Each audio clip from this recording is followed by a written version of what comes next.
Hallelujah. As we begin this day, I come before you with a word that says, do not be afraid.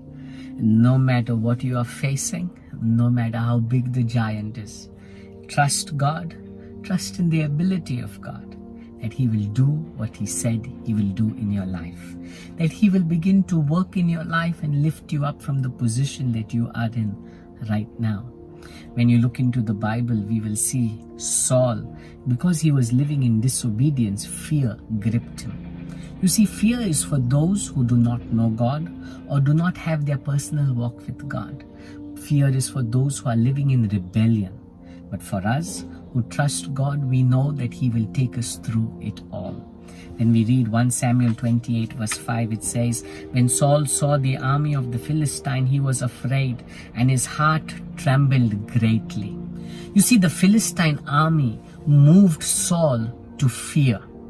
When we look into David's life, when David saw Goliath, he was moved to faith because he knew his God, he knew the ability of his God.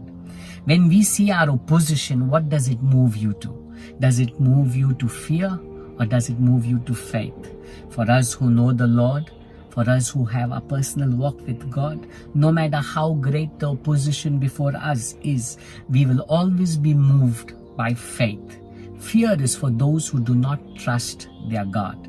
Fear is for the Gentiles who do not know God. You see, fear moves us to make wrong decisions. Fear moves us to do things that are not right before the eyes of God.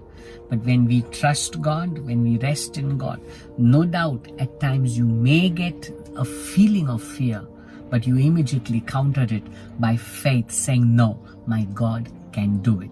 My God can take me through every crisis. My God will give me the victory. I want to encourage you today. Do not be moved by fear. Fear is for the Gentiles. Fear, to be moved by fear, is for those who do not have their walk with God. But for us who have a personal walk with God, no matter what news is spoken to us, no matter what opposition stands before us, no matter what the storm we face, God will always say this one word, do not be afraid. And I want to say it to you today, do not be afraid. You will overcome. God bless you.